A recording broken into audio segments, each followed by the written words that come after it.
gentlemen, welcome to the Point Click Podcast. Our salesman.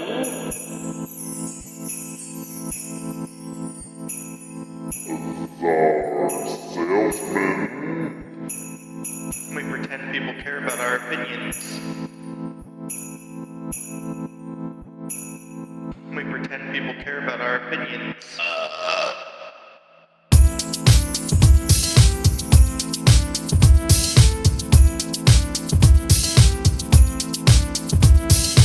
They're just a couple of good guys, virtue signaling their life away.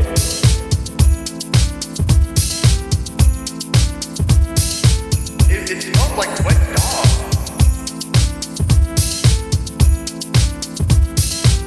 We pretend people care about our opinions.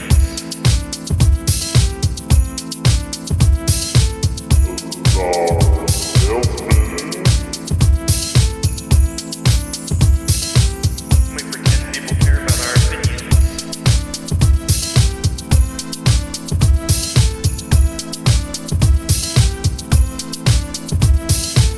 Ladies and gentlemen, welcome to the Point Click Podcast. They're just a couple of good guys, virtue signaling their life away. So stay woke, stay fresh. Oh shit. Oh, it's going again. Alright, ladies and gentlemen, welcome to the Point and Click Podcast. My name is John the Wise, and I'm here with Czar Salesman. Hey, how's it going? And we have with us together today special... Jesus Christ. John, how many ways can you fuck this up? I don't even you know, didn't even dude. stick to the plan. I don't even know. Look, first of all, they changed... failed. Alright, You failed. We have... Okay, hold on. You failed. Willkommen to the Point and Click Podcast. Oh, Jesus Christ. Listen, I got confuzzled because they changed the way Streamlabs OBS looks, and now I don't know where So the fuck is the, where's the fucking button to, like, show live? Oh, wait, that's why. Ah, there we go. Okay, there we go. I fixed it. What's up, everybody? Welcome to the Point and Click Podcast. We are here to talk about video games and everything in between, and we have with us OG Hot Dude, Moodefy. Hi everyone! Hur är läget? Yep, that's what we were gonna do an all Swedish show today, but we kind of messed it up, so I apologize. Oh, it's okay. I think we're glad we spared everyone the Swedish. Just saying. Dude, you're so mean. Like, at least I'm trying. You're were you doing though? well, but Were you though? She couldn't hide her face when I was speaking Swedish. She was just like, yeah, it's good. fantastic. Oh man, but you know what? Moodefy. It's hard to call you. Didn't you have another name? Wrenched Egg. Yeah. Yes. Yeah, and that's what it even was. before that, my name was Shiro. Shido? Yes. Both of those are references to Dead Man Wonderland. Exactly. Fucking weebs. I know. Weebs. That's a Demo, man. watashi If wa only, weeb da yo. I really God. wish. Watashi wa banana desu. Kawaii. Banana ga daisuki da yo. Okay, all right. I'd rather do Swedish than Japanese podcast there. Sure. Well, I'm we'll really- try to stick to one language. I'm really just disappointed that Dead Man Wonderland anime didn't continue. Yeah, but they did. However, the author of the manga actually got pregnant, so she had to take a hiatus, and then she actually finished the manga, Oh, but did she she? never finished the anime. Yeah, I read the manga though, but it wasn't as good. Like you knew it was just writing to get an end to it, unfortunately. Wait, But I loved it. why was didn't amazing. anybody else just adapt the anime then? If they've I don't think it was popular when it came out. It got Yeah. popular like years after it came out. Yeah. Like a lot of animes that happens. Mm. Like a Western audience picks it up, and then it becomes popular. But Yeah. at that point, a lot of times it's too late, and they've already canceled. Oh, so Yeah. it's written by a woman and she got pregnant and then it kind of everything went on hiatus? Yeah. That's cool. Yeah, see, you see a lot of that happening. Like, in MMA, there's a lot of women that, like, their career is going really well, but then they get married and get pregnant, and then like everything just gets fucked. Like their whole dream and everything of being like a world champion, it's just like it's on the back burner, and they're just like, no, I'm a mom now, so fuck it, who cares? That's what abortion is for. Ooh, Stamp it out. You went there. Just oh man, have you ever thought about having kids, Marina, or anything like that? Or are you kind of just like Czar? Because Czar's like, I'm never gonna have kids. I would like to have kids one day. Unfortunately, don't want it now. Yeah. Or I don't know if you say unfortunately, but because I'm actually having a good career currently, and also kind of to have kids, you kind of need a dick too. And I don't have one at this moment. So I mean, at least you got to borrow one. Exactly, and I just don't want to borrow any random. Yeah, dick. no. Usually that's frowned upon, or not recommended to just like find a random one. Yeah, exactly. So I'll maybe one day I would like at least one. Like in all honesty, I would like to have one of my own, and then I would like to adopt one. I thought we were still talking about dicks. Oh yeah, I want to have one of my own. Yeah, I don't mind having a dick on my. Actually, like, okay, I'm gonna rephrase that. Okay. I don't mind having a dick at home that I can use whenever I would like, preferably attached to a good man. Okay, I was about to say because Just a disembodied dick. I was about to say that service is available. Believe me, John, I know. Oh shit. Okay. Yeah, but I mean that's the thing. Like even though wife and I we're married, and when she was pregnant, we were both like, "Fuck, man." We were like so scared. We didn't even know if we wanted to have the kid, even though we were supposed to because we were married and all that stuff. Yeah. So even when you're supposed to have kids, you still kind of don't want to have kids. What I mean? Yeah, exactly. Yeah, exactly. Like but also the problem is that I don't want to have kids with anyone, like any random person, or like I don't want to meet someone and then 2 months later I'll be pregnant and have a kid. Like I would like to know the person and know that this is the person that I actually want to spend my life with, and this is the person I want to have with me when I bring. Yeah. A child into the world, Yeah, man, there's crazy bitches like that. Like, have you heard of those like basketball wives? Yeah. Like there's these like basketball wives that like there's these chicks that they just hook up with basketball players in the hopes to get pregnant because they know once that happens that's it. It's over. Like they have a like person that they can rely on for money, they're made it and all that stuff. Yeah. Like I feel that is in all honesty, it's just so desperate. Yeah, like, of course. And poor guys like being like forced into something that they don't probably want. Yeah, but I mean, come on, man, don't go around fucking hoes. Then you know what I mean? Like I have no sympathy. Throwing it out At least use rubber. Or something, dude. Like you got to be way more careful. You're rich and you have all this money. Of course, you're gonna be targeted by hoes. Are you kidding me? Right. Yeah. I feel like if I was like rich, famous, and wealthy or something, just go get a vasectomy. They're reversible. 100%. Go get a vasectomy so you can't, or it's less likely to have any accidents. Yeah. And then if you get married later, have it reversed. Like, come on, you got a lot to worry about. Yeah, I think if in like the next 2 years we don't have another kid, because right now our idea is just to have Donnie and that's it. Yeah. But if we don't try to have another kid within the next 2 years, I'm probably just gonna get the snip. You know what I mean? Yeah. Probably a good call. I mean, it's got to be expensive having kids out there too. Yeah, fuck yeah. Yeah.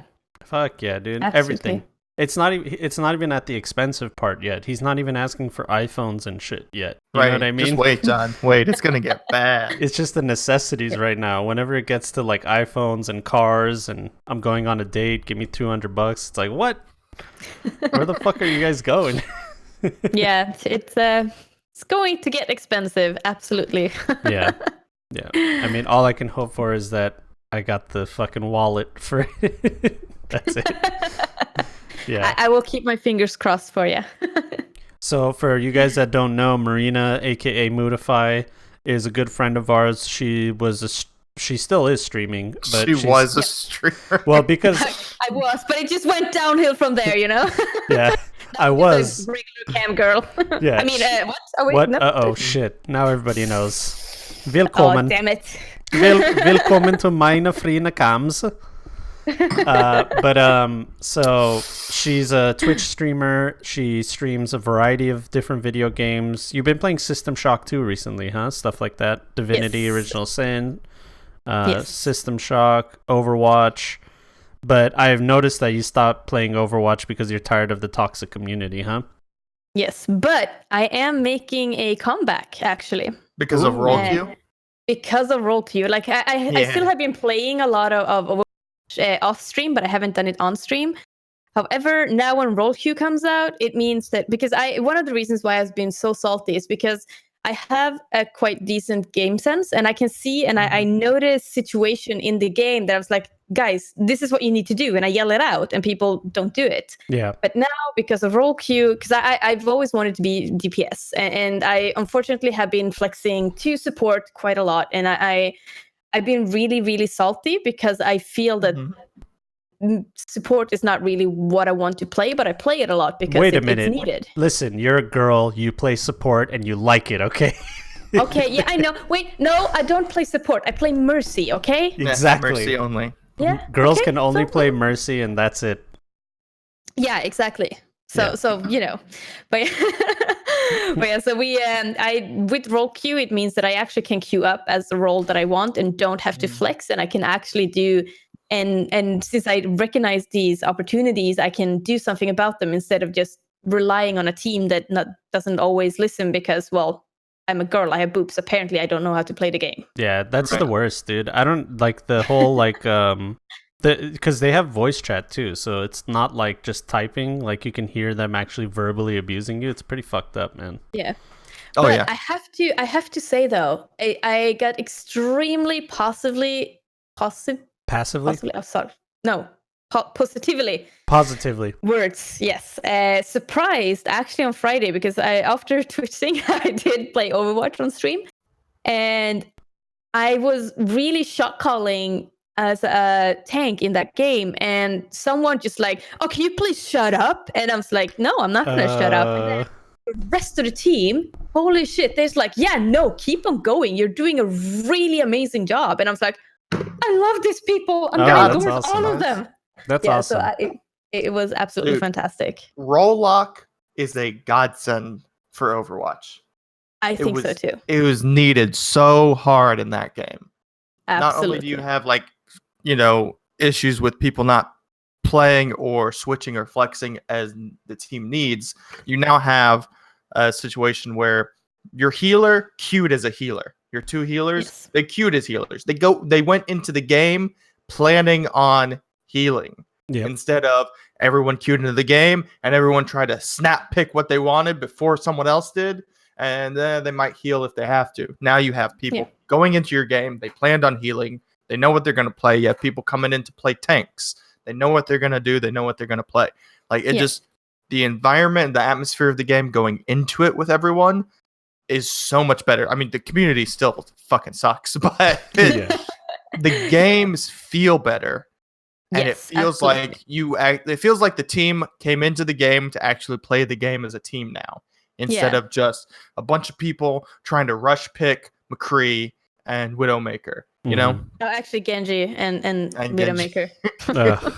I mean, they are the coolest ones there. Well, Genji has a tight ass. Yeah, I mean, obviously, dude, you can't put a That ninja. cybernetic. You can't put a ninja and a sniper in your game and not think that everybody's gonna pick them. Just like facts. Yeah. That's the fact. All right. Yeah, That's how it goes. Exactly. So yeah, I think this is godsend, and I've been playing the beta, and I'm loving it. It's fantastic, and it's absolutely amazing. I think it's great. So yeah, I'm really looking forward to it going live, and actually, because I'm extremely happy because I place my DPS higher than my support on all of my accounts. Oh, nice. Which is also one of the things that as a support too, because you have so little to say when it comes to, for example, the opportunities that happen in the game. I've always been scared to have been carried, if that makes sense. So I know that I'm playing support. I know that I can't always do the things that I want to do or take advantage of the opportunities that I see or punish someone to do a bad thing. But now when I play my DPS and I do this and I place it higher than my support, it feels more like, okay, I wasn't just carried. I actually were decent at the game. You were know? the one. You were the one carrying. Right. In Yeah. fact, playing support probably held you back because you couldn't force those advantages that you would see that your DPS or your tank is not taking advantage of. Yeah. Like, Yeah. for example, at the place where I am right now, like I'm playing it, and I always see there's always Widowmakers. But because if I pick Pharah, I know exactly how to move to take the opportunity and challenge the Widowmaker on most maps, not everyone. But like I know exactly where they usually stand. I know how to get there without, being in danger, and I can just punish them. And they have a less sniper, and then my team can push in, and I'm behind the enemy team, and it's fantastic. It won't will I get hired, that won't be a possibility, but currently I can do that, which is amazing. It feels good. So in competitive Overwatch, I don't play it. So are you allowed to change your character during the match? Yes, your Okay. character, but not your role. Right. Oh, okay. So if you do role queue, then that means you have to play a different character in that role. Correct. Yes. So like I will. Let's say I go tank. I'm gonna queue up as tank as this game. Then I can pick from all of the tanks that are available. Yeah. But I cannot go and pick a support or a DPS. Like I'm forced to pick a tank. And if the enemy team picks a Reinhardt, then you can't play Reinhardt, right? It's only 1-for-1. No, you can still have mirror matches still happening. Oh, okay. Yeah. Okay, cool. So one per team. Per team. Yes. Yeah. Okay, sounds good. I mean, I feel like this is a good thing for Overwatch because people have been complaining about this for so long.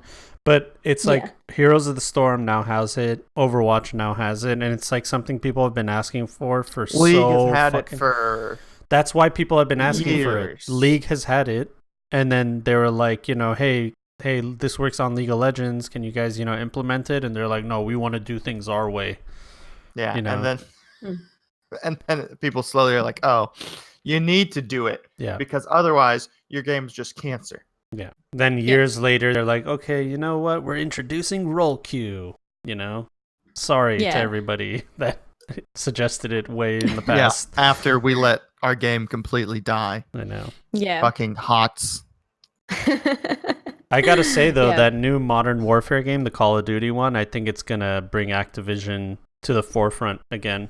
People have been because they had some kind of like a beta thing where a bunch of streamers. Surely a new Call of Duty is going to just be good. They say it every year. This new Call of Duty, boy. The only reason, listen, you remember Blackout? You remember Blackout? I know, but I was watching a bunch of streamers like talk about it on Twitter. They're like, dude, this is it. This is the one. And I was like, oh shit, there's kind of a buzz going on around it. So that's it. Marina, when do you go live so people can know? Is there a place I can find your schedule? I don't have a schedule yet. Okay. Or actually, I haven't I usually play Mondays is always. I play Divinity Mondays every Monday at 6:30 Central European Standard Time. Okay. And then I play on Thursday, Friday, and most Saturdays. Thursday, Friday, and most Saturdays. Okay. Yes. So I have Tuesday and Wednesday off during the week. And you're only on Twitch right now, right? Yes, only on Twitch right now. Yes. Yeah. Do you think you'll ever stream multi-stream like the way we're doing right now? There is a possibility. However, it depends a little bit. I since everyone is migrating to Mixer currently, and because of most of the Ninja stuff and all of the controversy when it comes to Twitch currently, it's always like something that you consider. But since I'm not doing it to be a partner streamer, I don't want to be this. I don't want to have streaming as my actual career. Yeah. I am kind of settled with continue on Twitch. I might try multi-streaming sometimes. That could be interesting, actually. But I don't think I will just leave Twitch and go to Mixer unless something really, really bad happens on Twitch. Yeah, my idea on it is as well, like, I don't think I see myself being a partnered streamer for anybody unless they give me like a deal, and like, hey, Yeah. we'll give you this much money to do it exclusively, and then I'm like, okay, fine, I'll do that. But otherwise, no one's knocking on my door, so I'm just gonna stream on every platform that I can until they tell me not to. Yeah, I think it's actually really good, and I think it's really good to actually reach out to a wider audience in that way. And like there's always been like these issues with Twitch, and those are the ones that have been one of the main reasons. Like I have been a little bit unhappy with Twitch for some time. Yeah, you're not alone. And then now, and now all of these issues are popping up, and like when Ninja moved over to Mixer, and then people were trying to shit on Mixer because of the dress codes and all of that, and I was like, but I think the dress code is like the least problem to discuss currently. Yeah, 100%. It's just a deflection. It's just something they can.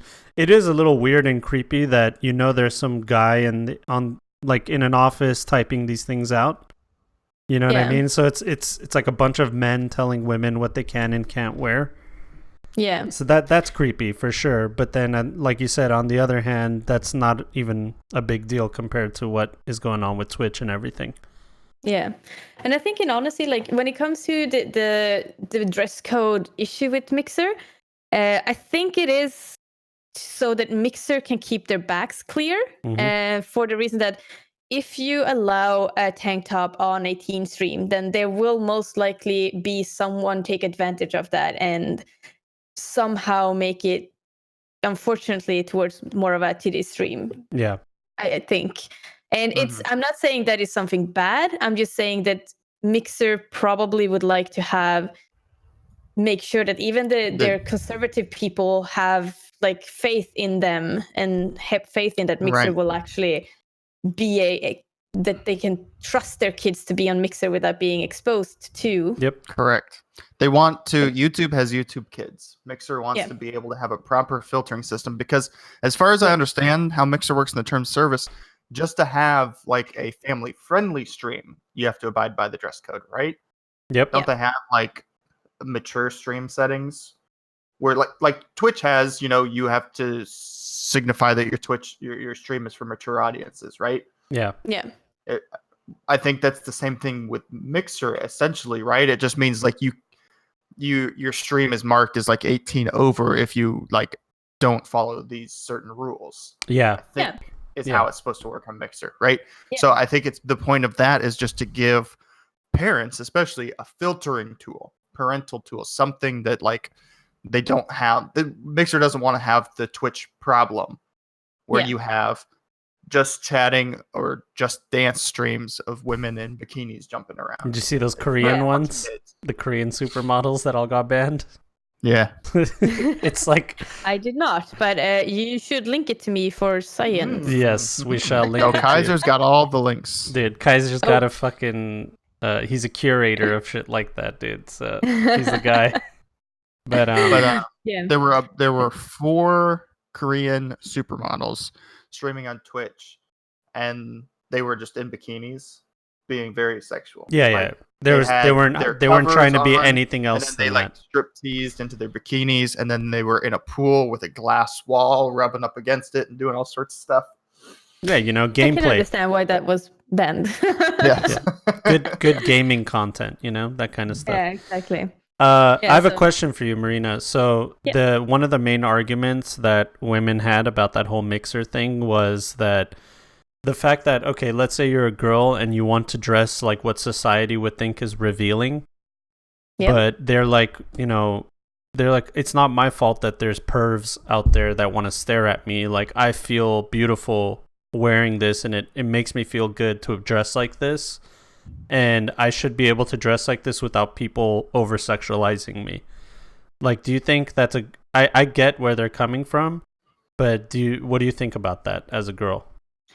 I personally, I'm a kind of open-minded person. So if you want to do if you want to go in a teeny tiny bikini, walk across the street, even if you want to be naked and walk on the street, then I would say go for it if you feel that that's what you want to do. And if you want to have this kind of community, let's say if you're a streamer you want to have this kind of community where they are there for your boobs, then like I would say just go for it. Like do whatever you want to do. Like there's models that are nude models that make money from nude pictures. And I think that's fine. Like if you want to do that, like if you want to be a woman and have clothes that are considered revealing, then and you feel good about it, then I say that you should do absolutely 100%. You should do that. But then also, I feel like it's how to explain it. It is, yes, there will be men that will take advantage of that and will throw you money and will send you inappropriate requests, and I think that is absolutely wrong from this side. Like I don't think that the men should do that, absolutely not. But then also, then if all you do is wear revealing clothes and play a game, I definitely feel like, yeah. But if you are one of those people that, oh my gosh, yes, oh thank you so much, and just like actually encouraging that kind of a behavior, then it's not only like, I don't want to say it is your fault, and I don't want to say it's the men's fault, but like you are encouraging that kind of behavior. Yeah, because that's just the reality of what the society we live in. Like that's just what it is, you know? Yeah. Like exactly. If you go around, like if you leave your car doors unlocked and someone breaks into your car, it's not your fault that someone broke into your car, but you still have to take precautions of locking your door. So, because there's assholes out there that will go through your car because it's unlocked. You know what I mean? Exactly. That's a really great thing. That's the exact same thing that I feel like. You should be able to leave your car unlocked and no one should be going into it. Yeah. But if you leave it unlocked, there will be assholes that will go in and search through it. Like, just sounds like a lot of victim blaming, John. No, but like that's actually happened to me, that exact thing. Like I left my doors unlocked, someone went through my car, and you know, it's not my fault that someone went through my car, but it kind of is my fault, you know, because I know that there's dumbasses out there that will go through a car that's unlocked. You know what I mean? Yeah, exactly. So, and like when it comes to me, for example, there's a really interesting situation. Like I do sometimes I wear t-shirts on stream. I have wear tank tops on stream before. I've also a few, I think it was last week or 2 weeks ago, I actually had someone who comes into my stream a little bit now and then, and I was streaming and I had a t-shirt on and then I had a jacket on, like I had like a hoodie on, but like a zipper jacket. So I was playing this game and they mentioned a comment, oh, take off your jacket because that ruins your image. And I was like, so in that situation, that's fucking that person weird. got kicked out. Yeah, of course. That person got kicked out because that's not okay, because I don't want me or people in my community. Sure, I do sexual jokes. I joke about dicks. I joke about sex all the time, but I don't want to be sexualized in that way. It's uncomfortable. But I mean, also just because you're a woman doesn't mean that since you make those kind of jokes means that you're inviting that kind of environment either. Like you should be able to make whatever jokes you want as a woman without having to be like, oh, this is invitation for me to sexualize her or to like harass her in some way, because people do that, which is really unfortunate. Yeah. Well, I make all of those jokes because I want people to have sex with me. Oh my god, I knew it. I'm just kidding. We knew it. No, but I think I 100% agree. Like even if I joke, like started this point and click podcast with the, what did you write? Licking something. The Sex and Lick podcast now. Yeah, exactly. Like did you miss that time? No, what the hell happened? When we started talking about dicks and pregnancy, I said this is now the Sex and Lick podcast. I must have missed that. I said it in chat. I didn't want to interrupt. Okay, well, I appreciate it. No, I'm not saying that anyone is a slut. I'm a slut. Like I am. Everyone is allowed to do whatever they want, but like just because I make sexual jokes doesn't mean that I want people to sexualize me in such a sense. Yeah, I get it totally. There's a line that. Also, we're dealing with people that are like antisocial and don't understand social cues. Yeah. So, like, you know, that's just like the internet. So, but anyway. Yeah, exactly. And that's Uh, Wife said. that Wife said. So you're saying I'm a slut, Marina, because I do that. yeah, no, that's why I commented earlier. That I'm not saying, like, I think everyone should be allowed to do whatever they want. If they want to press their boobs against the cam, go for it. That's you who need to be happy with that type of behavior. Like, you need to be proud of what you do. So Yeah. if you and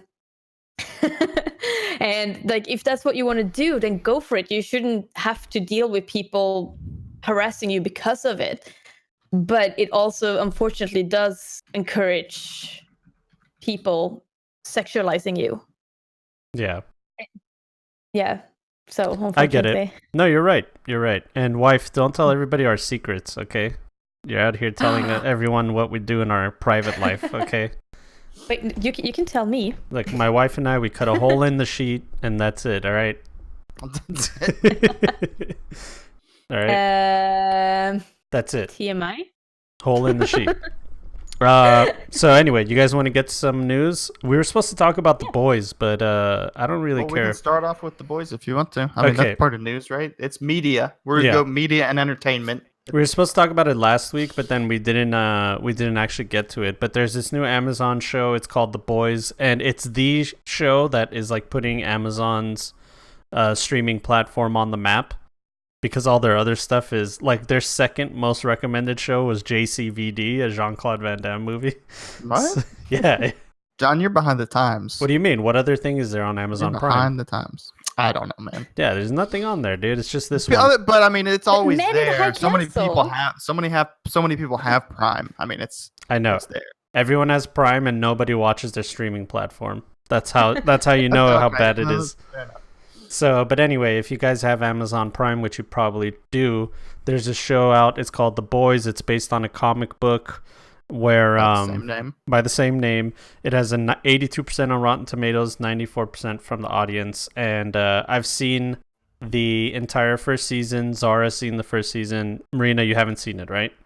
No, I have not. Okay, we're not going to spoil it for you guys, but the premise of the show is, what if there were superheroes, kind of like Superman and Aquaman and stuff like that, like the Justice League, and on TV and in public, their image is like what we know. Superman's a good guy. Right. He's the defender of the weak, and everybody loves him. But behind the scenes, they're sociopathic assholes, just like anybody else who has celebrity status. Right. It's essentially it's because how comic books and superheroes are treated is very like fantasy or unrealistic. The entire concept of this is that looking at the world, and it's a critique on imperialism and capitalism. Yeah, in a way. Exactly. And it's saying, okay, we're going to put, what if superheroes existed in the society that we currently have? You give them celebrity status. You have organizations and large companies taking advantage of it. You have merchandise, government, and all this other stuff involved.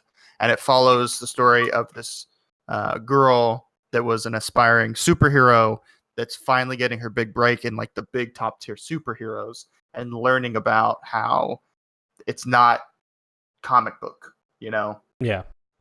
Exactly. It's not what she thought it was. Like, she grew up watching these Superman, Justice League people, and she's like, I want to be one of them one day. She gets in to the organization and then realizes that it's not what she thought it was. Right. You know? Like, I don't want to spoil anything. I won't spoil too much. Highly recommend it. Yeah, it's I have really to good. say, yeah, just because of Jimble's comment, I kind of want to watch it. There's a speedster. Oh yeah, that's like right in the first episode. That's in the first 5 minutes. Yeah, the first 5 minutes. I was shocked when I was like, whoa. Yeah, that's the other thing. It's First 5 really minutes. it's really gory and bloody, like the show. It's very violent. There are some disturbing moments that occur in that show. Yeah. Right up my alley. I'm hitting this one up right after this podcast. Yeah, so I highly recommend it. And then there's some other cool stuff coming through the pipeline for Amazon Prime. There's the Wheel of Time series. Mm-hmm. There's the Lord of the Rings series that are coming out, and so there's good things coming through Amazon Prime. But this is like going to be the one that puts it on the map for sure. Highly recommend it. What I really want to see them do is to just include their video games in Prime. What video Like, games? The Amazon's making several video games. Oh yeah, that's right. Yeah, make it 2 part of the MMOs. Prime series. They have 2. Yeah, they should just, you know what I'm saying? You have Yeah. Prime, you should have access to the MMOs they're making. They're not going to do that, but Yeah, we'll see. It might be called like Prime Games or something like that. I would like a future with that. Yeah. Yeah, Like- that would be really cool, actually. Okay. Anyway, let's move on. The boys is good. Let's go to Cyberpunk 2077 is going to be on the Google Stadia, dude. So if you guys didn't think that Google Stadia was going to be doing well, I promise you now, it's on the map. Nice. Yeah, it was at first Ubisoft is like all our games are going to be on the Google Stadia, so everyone's like, okay, that sounds cool, but they were kind of lukewarm on it. But now it's like, oh yeah, by the way, Cyberpunk's going to be on the Google Stadia and it's going to be on GOG. So there's this like trend going on right now where like there's no more monopolization on streaming or video game services or anything like that, you know? All these companies are battling each other right now. It is really fantastic. As a consumer, it's awesome because they have to compete price-wise to earn your love. But Yeah. you know, it's no longer Steam being the giant that owns everything. Yeah. The only thing that I don't like is still there's a few companies that still has a lot of exclusivity on games. And I am really frustrated over that because there's a few games that I would like to, but they're exclusive to one platform, and I do not want to give money to that platform. Oh, Lord. I know you're talking about Outer Worlds, aren't you? I'm not gonna mention exactly what. Yeah. Yeah, I mean, But, listen, guys, just download the Epic Game Store and stop. Okay, just stop it. You're gonna do it eventually. You're all going to do it eventually. Borderlands 3 is coming out. Yeah. All right? We know you're going to do it. Everyone's gonna Don't do worry, it. I'm actually have not played the Borderlands games. So What? Damn. yeah. What? Damn. That's blasphemy. Uh, Well, I then will soon though. you might actually dodge Yeah, downloading the highly Epic Game recommend. Store then. You might not even need to Yeah. download it. So yeah, there's that. Yeah. There's Epic Game Store, there's Steam, there's all the other ones too, and then Discord's trying to do their own thing now, and then now Google's doing their own thing, so it's pretty insane, man. It's pretty insane. I think it's fantastic though, because I think every company does need a little bit of competition to stay on their toes, to actually increase their productivity and actually try to be on top of their game and not just like, oh, we got monopoly and we're gonna do whatever we want, you know? Like Yeah. I love that. It's gonna be fantastic, I think. The only So- problem with this Google Stadia though is they're saying that all you need is 10 megabits download speed, which is obtainable by almost every Western, you know, culture. But there's a lot of people like from Kotaku all the way down to GameSpot and everything, all those journalists that are like, we've seen it in action, and I don't think that 10 megabits is going to cut it. You know, I don't believe that 10 megabits is going to cut it either, but I don't think that that's going to stop Stadia from being big either. Yeah, exactly. But I mean, Most people have the option, so most people that live in cities or near cities have Yeah. the option for higher than 10. yeah, Now, in the United States, rural areas will most likely not be able to use Stadia. no, But the rural areas of the United States is not their only market. yeah, There's all the places that have major cities, people will be able to use Stadia. And then the entire rest of the fucking world is going to be able to use Stadia with no problem. yeah, exactly. But and then also, I don't even know what's going to go on in China. Like, what's their thing? Don't they usually just have a bunch of like cyber cafes? Yeah, I mean, Yeah. they Isn't it probably also in have. the Philippines? Say it again. I What? think the Philippines, I think they also have like tons of internet cafes just Yeah, I think the eastern countries, that's like a really popular thing. They kind of try to do it here, like at least in LA. There's like cyber cafes and shit, but nobody goes to them. You know, it's Yeah. not like a trend like it is over there. Over there, it's like a totally normal thing to have like a membership card, and you just walk in, play whatever video games you want on like a monster computer, and then you just go about your day. You know, yeah. so Yeah, exactly. so the Google Stadia is actually like perfect for that kind of stuff. Right. Yeah. So anyway, Cyberpunk will be on there. They're causing waves with this shit because this is like the most anticipated game coming out, and they're like, yeah, we're gonna be on every platform. We're gonna be on Google Stadia. There's no DLCs, no paid DLCs, none of that shit. Everything is gonna be available. It's like, what the fuck? No loot boxes. So they're kind of like breaking the mold with the way that they're doing business. Yeah. Breaking the mold. You mean back to normal? Yeah. Back to what it used to be. Back to what it used to be. All right. Next piece of news.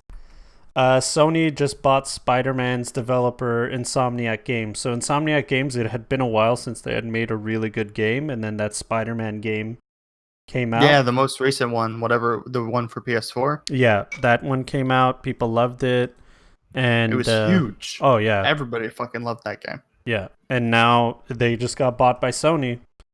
And I figure Sony is holding on to that Spider-Man IP. Oh, my God. They're Oh, just my God. death grip on that thing. I know, dude.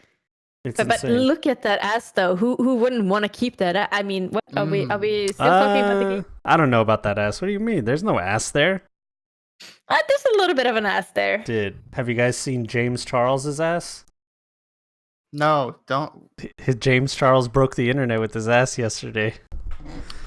I don't think I've seen this person. I won't show you, but he's like a famous YouTuber. He's a beauty YouTuber. YouTuber. Okay.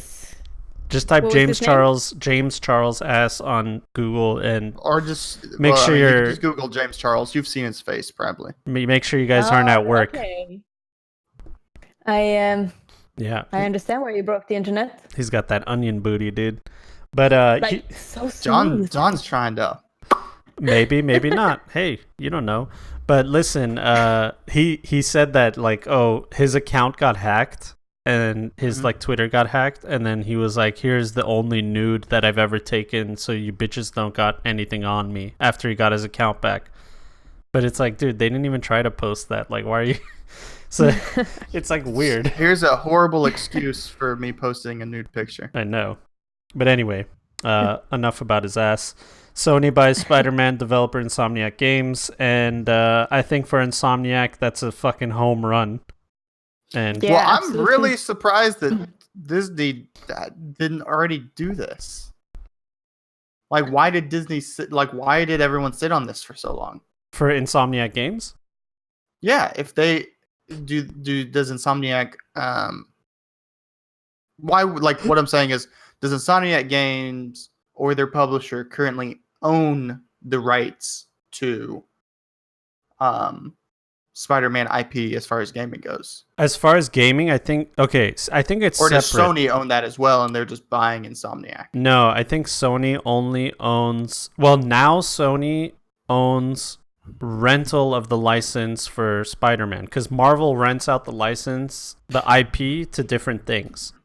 So the deal for Spider-Man to be in movies is separate than the deal for Spider-Man to be in video games. That's a totally different deal. So they're like, okay, Sony, you get exclusive rights to Spider-Man a long time ago. It's like an insane contract that can't be broken. And but the license to put Spider-Man in your video game, that's a totally different thing that Marvel has. They own that. Okay. Yeah. So the idea is that let me open this. The idea is that Spider-Man is owned by Insomniac Games. So now Sony owns the cinematic license and the video game license. Right. But they're not exclusive to the video game license. That can go, because Spider-Man's in that Marvel fucking Marvel Ultimate Alliance, and Nintendo owns that. Right. You know what I mean? So yeah, it's all good. Good for Insomniac Games. Absolutely. I think that's going to be really good for them. Yeah. Good. All right, next piece of news. Sony Marvel break up Spider-Man partnership. That's obviously the next thing that we would talk about. Spider-Man is now out of the Marvel Cinematic Universe, and everyone's sad, including Tom Holland.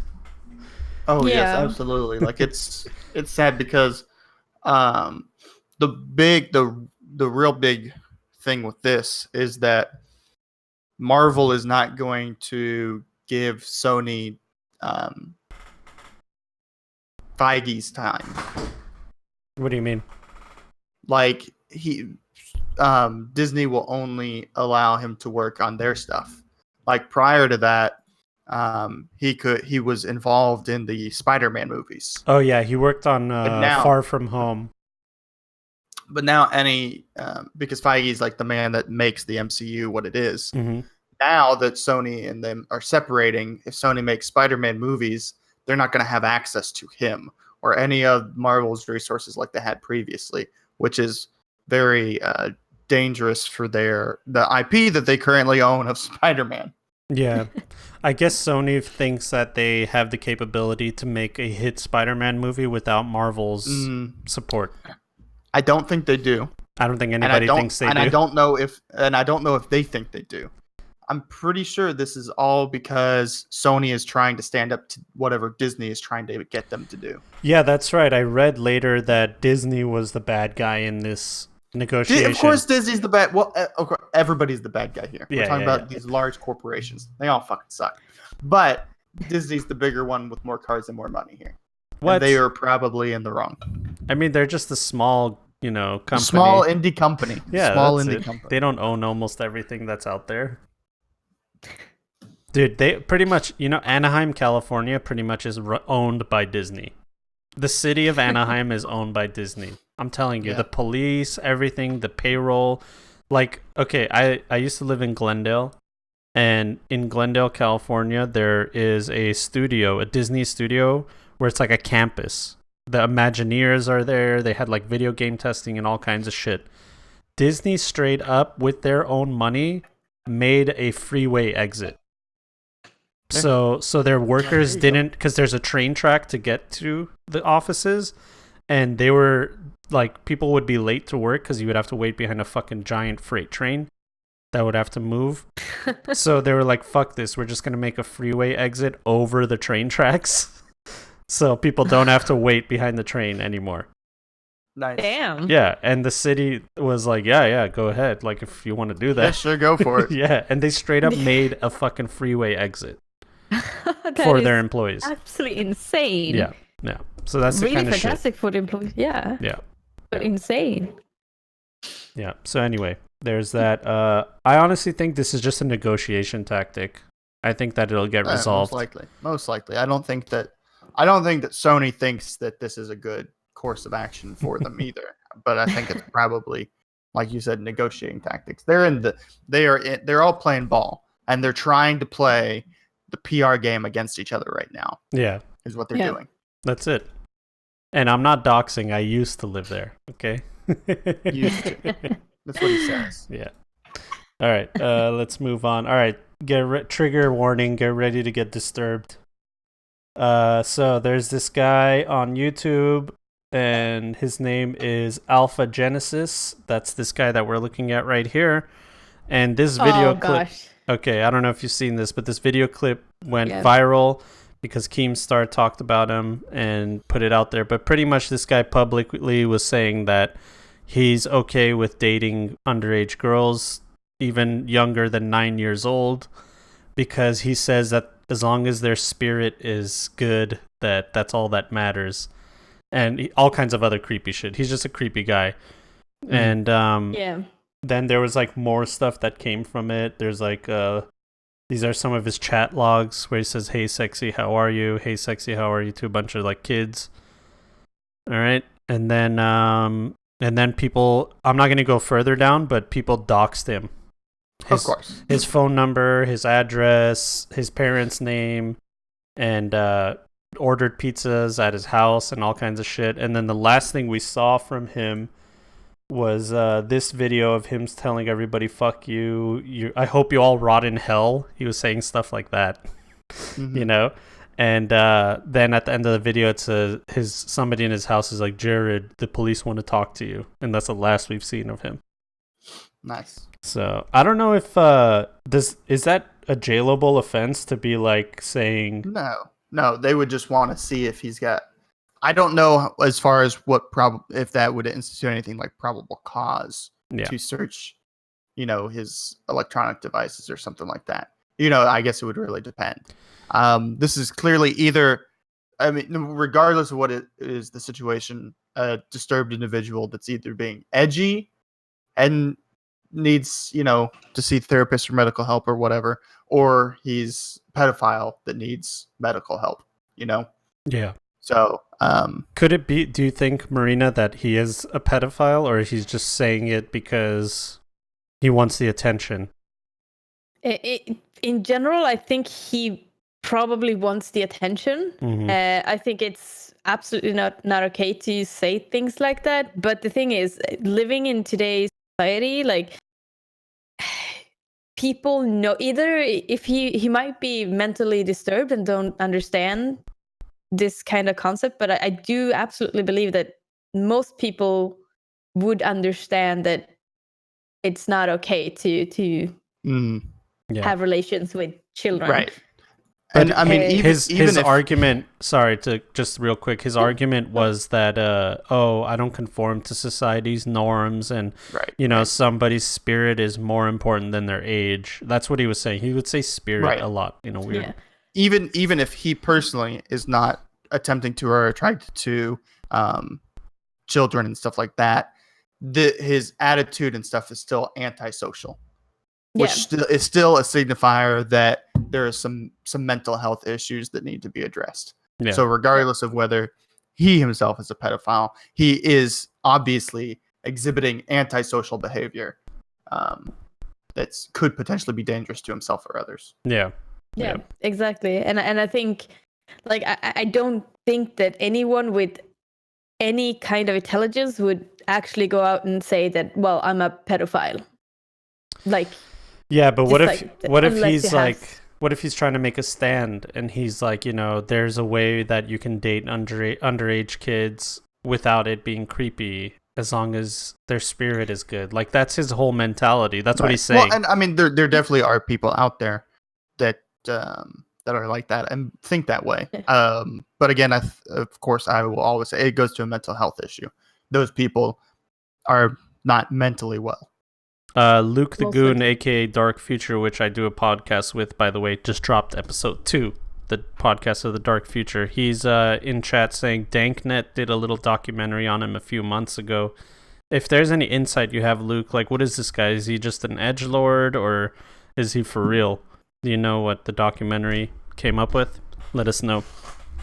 But anyway, Keemstar tagged Team YouTube, and then Team YouTube said that they're looking into it. It says it right here. Here, thanks for bringing this to our attention. We're passing the report along for now. I'm not going to scroll down anymore because you'll actually see his address down there. Someone posted it. So yeah.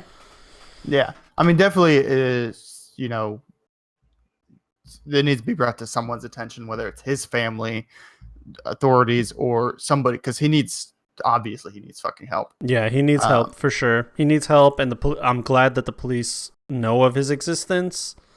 But I don't know, how many times have we heard where, like, the police knew about somebody, and, like, the mass shooters, like, people have called about them and stuff, and the police are like, there's nothing we can do until they actually do something. Is that one of those situations, Well, I mean, that's, again, why, like, mental health is so important in a country, which also leads to the idea of, just health care in the country in general. Yeah. You can't address mental health as being a major social issue in a country when health care is still so unattainable by so many people and isn't readily available. Mm-hmm. Yeah. So these issues are very tied in together. Yeah. I deal with a lot of creeps online, whether it is through gaming or streaming or whatnot. And while I was watching this video, like, you do tend to build up, like, some kind of intuition about people. And this guy definitely, like, flagged something when I was watching this video. Yeah. It's just one of those situations where you kind of shiver, and you can't really pinpoint why, but you shiver when you hear him or see him, and you're like, no. Yeah, the way you're right. There's something, like, when he's talking where it just gives you the creeps. Yeah. It's not the things that he says, it's just the way that he talks, where you're just like, Because in the beginning of the video, he talks about dating 12-year-olds, and you're like, all right, man, ugh, that's creepy as fuck. But then he says 9-year-olds, 8-year-olds, like he doesn't care, like he's all good. And I'm like, all right, man, this guy's just fucking depraved, dude. He's 100% depraved. You know. Absolutely. All right. Anyway, let's move on. Where's your segue for that, John? There's no segue, dude. There's your segue for that. It's anyway. Let's move on. That's my fucking segue. Shout out Lizzie McGuire coming back Disney Plus. I don't know if you guys knew that. Wait, what? Lizzie McGuire, dude. Oh, really? Hilary Duff is the only one that made it out like normal. What the fuck? She went through the fucking Disney machine and came out like a normal human being with a family and didn't get into drugs or anything. So shout out. I mean, that's true. Really good for her. No, yeah, she did well. Yeah. As far as I know. Yeah, she's like normal, has kids, married, never cheated on her husband or anything like that. So good shit. Matrix 4 officially a go with Keanu Reeves, Carrie-Anne Moss, and Lana Wachowski. So Lana Wachowski is going to be writing it. But yeah, Carrie-Anne Moss was Trinity. Yeah. Yes. Yeah. So yeah, Matrix 4 coming out. How do you guys feel about it? Excited. That's the exact, like, I want to be excited, but I think also that they actually finished the movie such a long time ago that I'm so afraid that everyone is going to be super excited, super hyped, and then when it comes out, it's just going to be, everyone's going to be just like, oh, but this is nothing like the old movies, and then they're going to hate it. Mm-hmm. Yeah. Which is unfortunately what happens with a lot of these things. So I'm trying to not... Like, I don't have much of an opinion on this, like, because I'm just afraid that it will be one of those flops, unfortunately. I would like it to be a good one, but history tells otherwise. Yeah, I mean, dude, somebody posted they were like Lady and the Tramp coming back, Matrix 4, and then there was another thing. They're like, what year is it? You know, like, what fucking year is it? By the way, yeah, speaking of that, like, I actually read when they started doing all of these remakes, I read that someone said that by doing all of these remakes, they can actually continue their copyrights for these movies.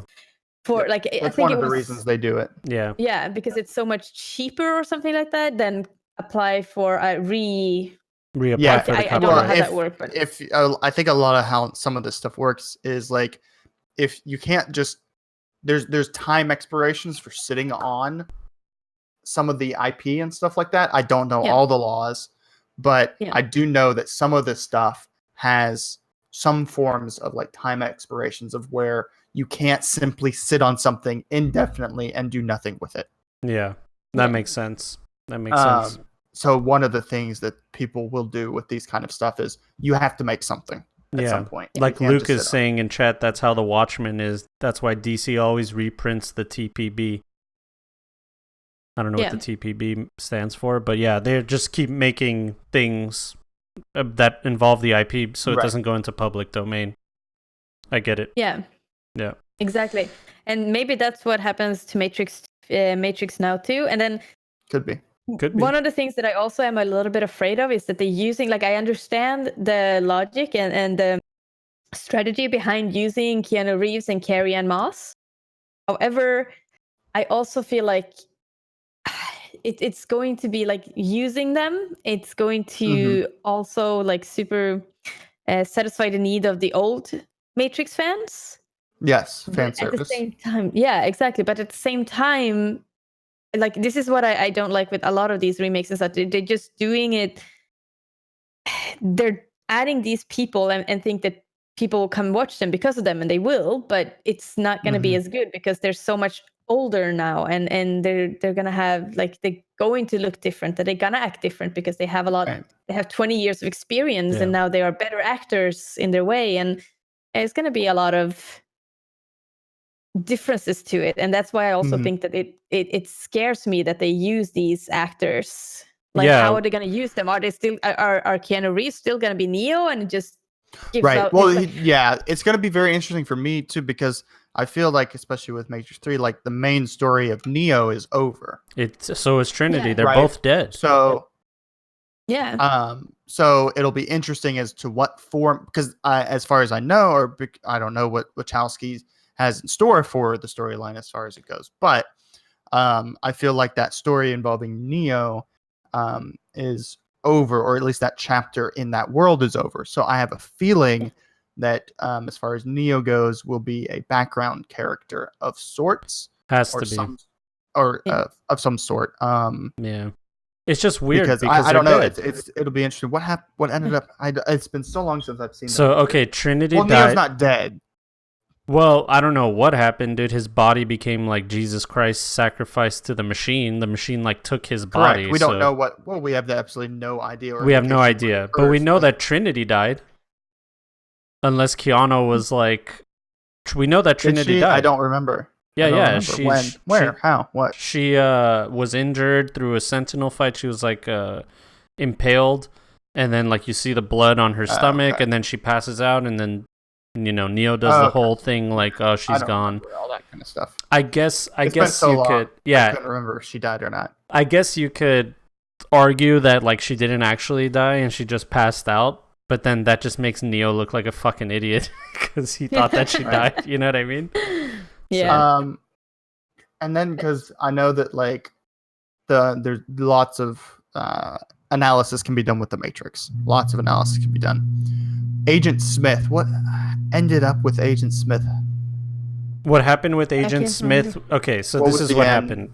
What happened was Neo brokered a deal with the machines. No, yeah. Because Agent Smith went rogue and was going to destroy the Matrix.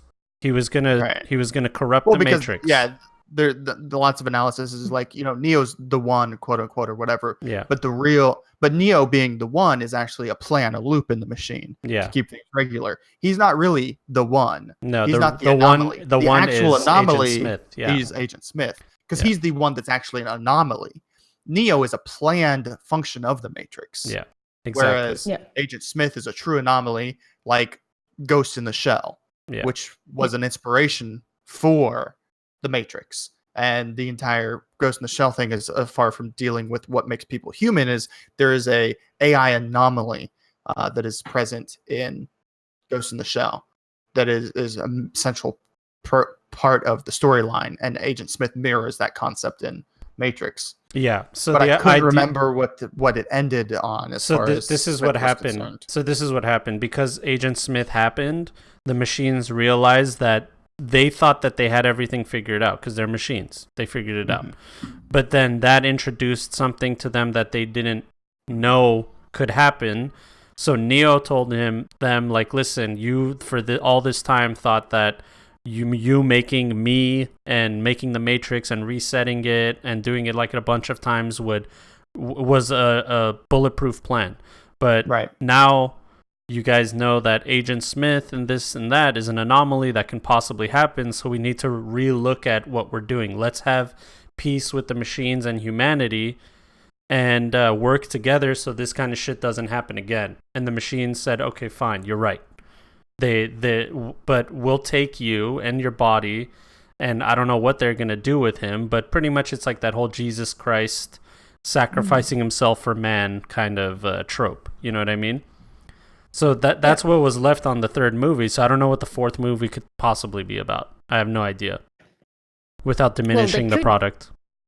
Yeah, they could go the route that, for example, that they did with Star Wars and having Neo's ancestors or something somehow. I guess it just depends on what because the world theoretically it's multiverse, but the world exists. Yeah. So Neo's story ending doesn't mean that world doesn't stop existing. Yeah. So then what happens with this world after the events of the Matrix? That's obviously going to be the plot. I'm interested in that. What does that look like? We don't know. Yeah.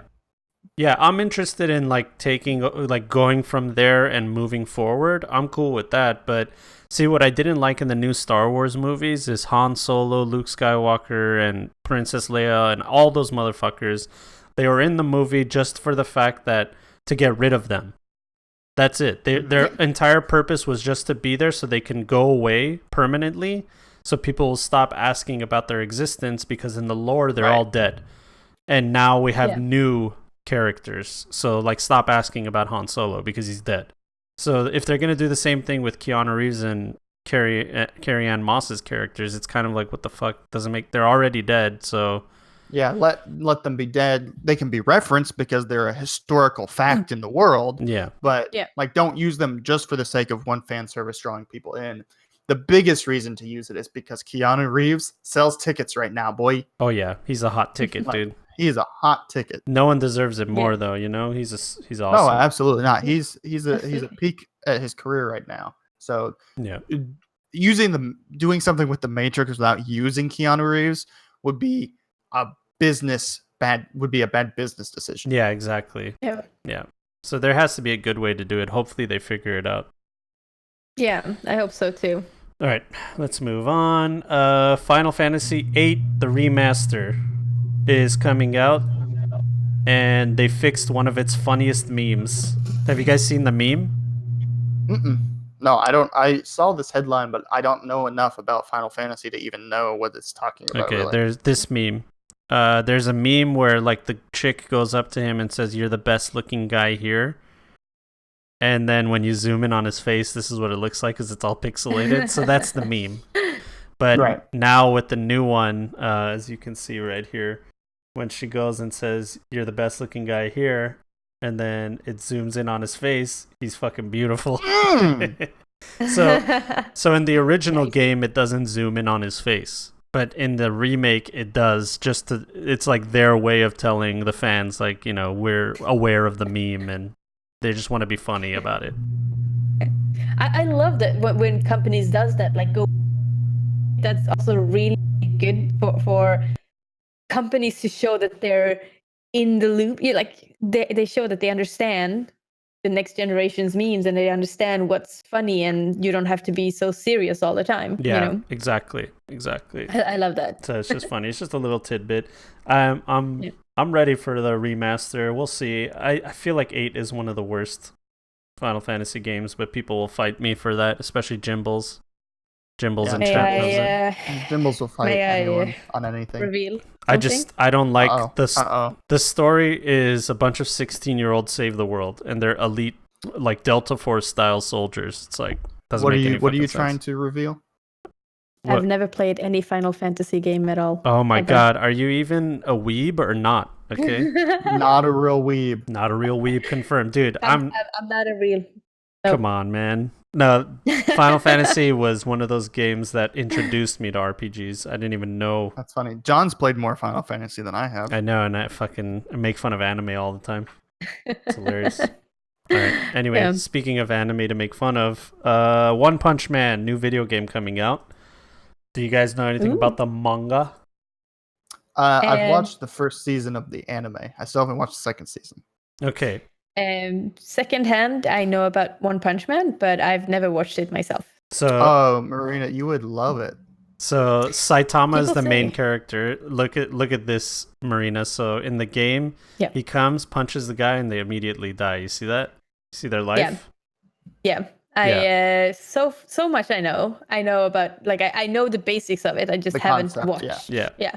So in this new game, they figured out how to deal with his like super one punch power.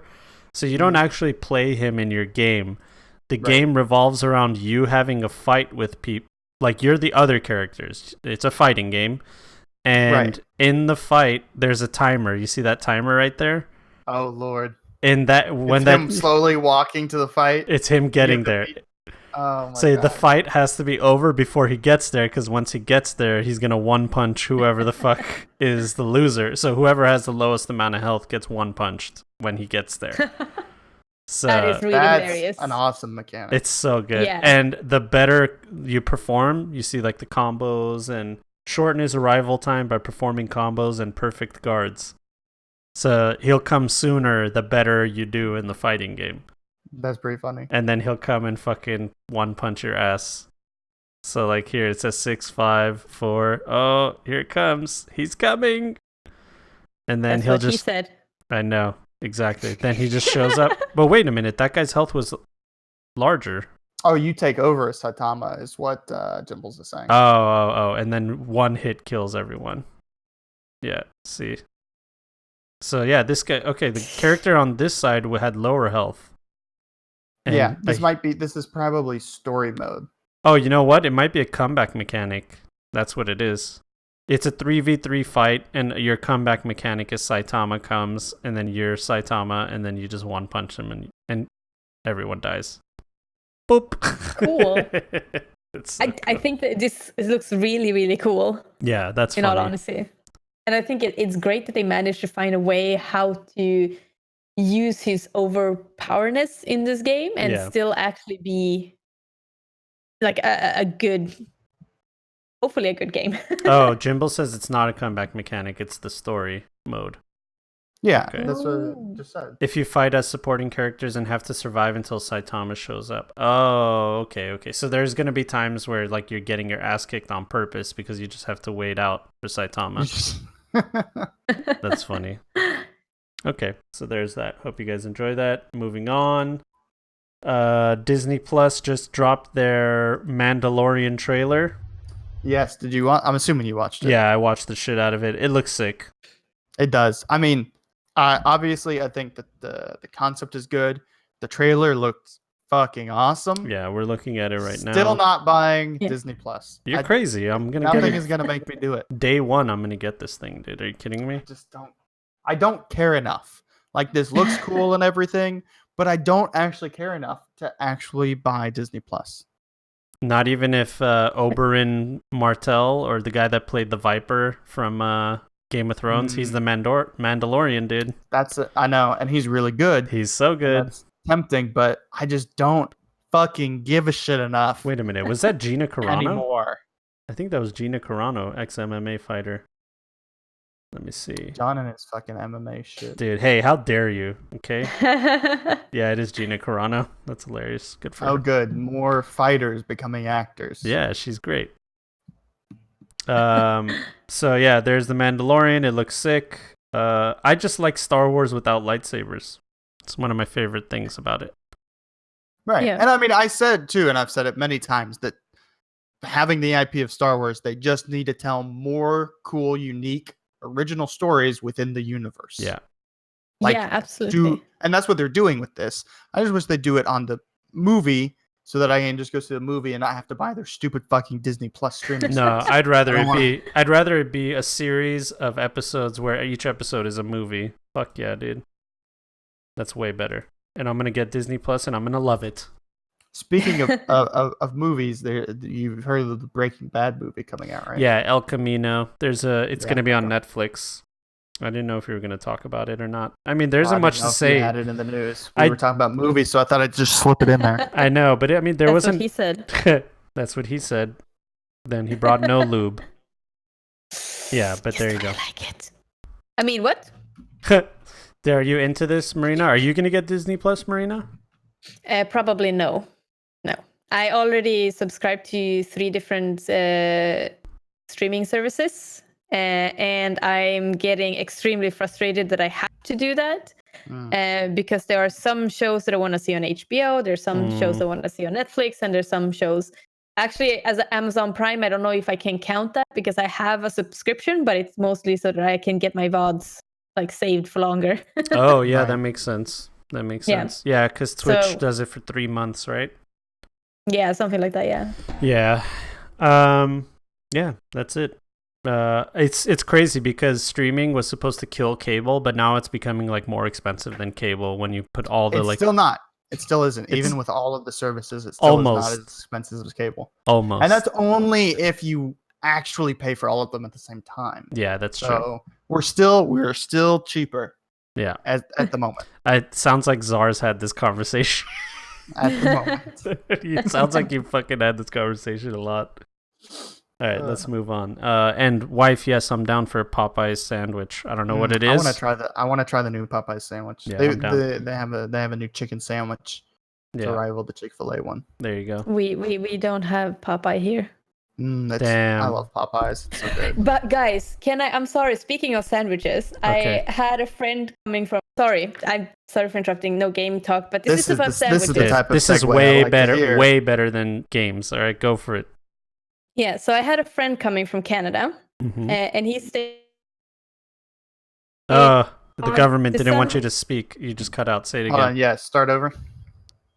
Yeah, do you hear me now? Yes, Yeah. yes, There we yes. go. Hello. Yes, good. Because I lost the connection. It's my internet here. Unfortunately, it government. happens sometimes.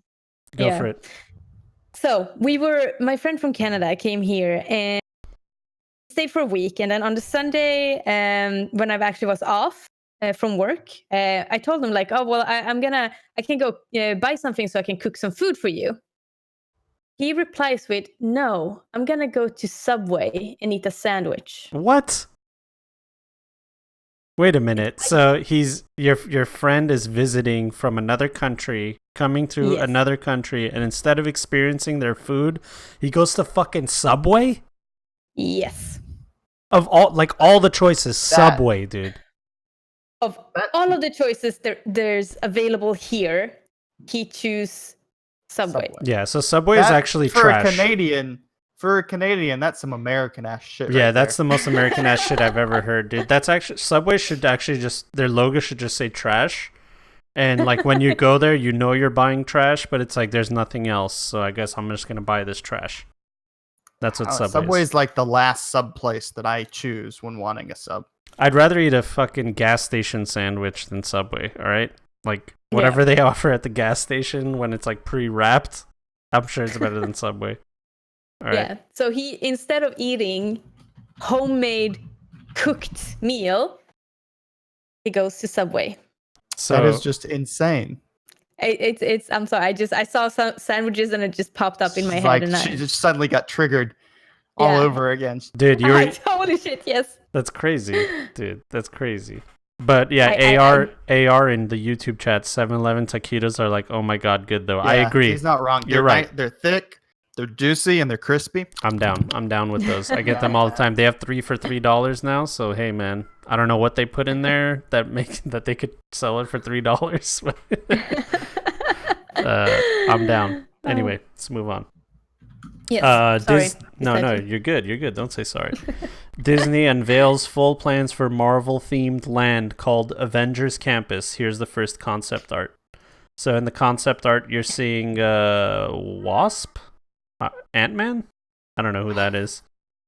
Doesn't even look like a Marvel superhero. No, it barely does. It does look like Wasp though. And then it looks like I'm thinking Wasp too. Yeah. yeah, and then you're sitting in a chair with your little laser guns. So I'm sure it's like an interactive experience where you're going around acting like a weirdo. Yeah. There's actually in Japan they have this theme park, the J, where you go from Naruto and such. You cut out And there. The Swedes are shutting her down. They don't like you. Yeah, like they talking want me about to it. talk to you guys. You Yeah, said no. in Japan they have what? A J World, which is like a theme park for Naruto and One Piece and all of those. And there's one where you can go as Dragon Ball and you can do the Kamehameha. And I'm thinking that that's probably very similar to that ride. Yeah, that'll be. It's going to be interesting too, because especially when we think about like theme parks and stuff, VR and AR is going to start to radically change like theme parks and stuff. Yeah, 100%. Absolutely. 100%. Donnie's making his traditional appearance. There's the boy. There's the boy. Oh, he's Staring so right cute. at the camera. Did he just wake up? Yeah, he just woke up. Oh, he's such a cutie. So there you go. So prepare for Disney to throw all their Star Wars, Avengers, Marvel, all that shit all in one for everybody. Yeah, gonna be and that insane. stuff's gonna be really cool. Yeah. I think, especially because we're gonna see really cool big AR VR installations in some of these large theme parks. Yeah. Which is going to also overflow and increase the popularity of them, which is going to in turn increase when we get like smaller AR and VR things. You know, like we have like putt-putts and laser tags. We're going to get more of those types of things, but with VR and AR, where we can actually have cool puzzles and different stuff like that, where you can go with a group of friends and do. Donnie, that's rude. Donnie, he's got a lot of good points right there. I agree. Okay, here, let me Yeah. drop him off. My company works a lot with AR and VR, new techniques, and it's really, really interesting to see what actually is in store in the future, because we're going to seminars, and I'm actually looking I'm actually attending a lot of education or training within AR and robotics and all of that, and it's going to be very, very interesting. Yeah, I agree. All right. Yeah. Next piece of news. By the way, I just put on my headphones, and when you finish your sentence, I was just like, "Yep, I agree." I don't even know what you said. Yeah. Don't worry, I'm used to it. So. Damn. Okay. Moving on. I don't know if you guys heard about this. I don't even know if you guys have DoorDash in Sweden. Do you guys have Postmates or DoorDash? Is that like a delivery service for food? Yeah. Yeah, we do have certain companies. We have like I learned about this like when I was super sick this summer, because I was so sick that I almost fainted on the subway trying to get to a grocery store because I had like literally no food. Oh shit. And I told my friend, and he's like, "Dude, why are you not using this service?" And I was like, "I don't know." I know. That was like when I went to Australia, I used Uber, and my cousins didn't even know that Uber existed. I was like, dude, it's so much cheaper than a taxi. And they're like, what the fuck? They didn't even know it existed. Yeah. But yeah. We're still, Uber is not very, very common here, but we do have Uber, but it's not big yet because we have like really good subways and such here in Stockholm, for example. Shout out. Yeah. But anyway, DoorDash, apparently there was this article that came out, not article, but it was like a Reddit post where DoorDash drivers were talking about the tip situation. So they pay their drivers $1 per delivery. Okay. And then whatever money you give them as tips, they use that as to pay for your minimum wage. Right. So yeah, so they don't pay. Oh boy, America, the land of the free. Yeah, so pretty much whatever you give them as a tip is just so that they can make their minimum wage. It's not actually on top of minimum wage. This is a loophole that restaurants and whatnot have used for a long time. Is they underpay their staff and their workers, and the entire culture is that you tip, and if their tips do not inside the pay period make up to or equal what they would make minimum wage, the restaurant has to make up the rest. Yeah. So it's a way for the restaurant literally to not have to pay wages. Yeah. We don't have a tipping culture, so this is just really it's very bizarre. freaky. Yeah. So it's it's not even a tip anymore. It says tip on the app, but you're not tipping them. You're just giving them their minimum wage. You are independently paying the workers' wages so that the company doesn't have to. Yeah. So if you tip them $2, they get like $3 max from that whole thing. You know, they're not getting their full wage. And that was like almost over a month ago, and the CEO Tony Xu said in a bunch of tweets a month and a half ago that we're gonna work on this, we're gonna make sure that everything, we're gonna fix this, but nothing has changed yet. So it's been a long ass time, and they're still pocketing people's tips. They're taking people's tips still. That's horrible. Yeah, so apparently DoorDash is the only one stealing tips. Postmates, Instacart, and Grubhub are the other apps. They're not doing that. They're actually paying like a regular wage. So that's good. Yeah. So that's it. it. Note to self: never use DoorDash. Yeah, I know. The thing is, like, it's like the whole Epic Games Steam thing. Like, some restaurants only work with one and not the other, so it's kind of annoying when you want like one thing and over the. Yeah.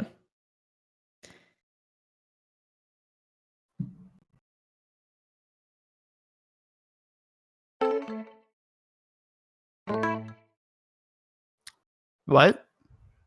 I agree. What just happened, John? Yeah, can you hear me? Did we lose you? Yeah. My mic got disconnected. This thing is so loose right here. But Mortal Kombat just dropped a really cool DLC that might make me buy the game. But here's the image. A bunch of new characters. This is the trailer. Actually, you know what? Fuck this trailer. Someone posted it right here. It's like right here. Shang Tsung, Nightwolf, Melina, Sindel, Rain, Spawn.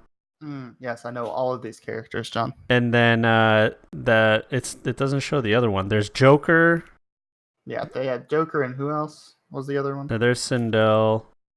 Here's Spawn, which I'm super excited about. I think it was just Joker and Spawn that I saw. No, there's another one. So here's Joker with his little staff that I never knew was part of his lore.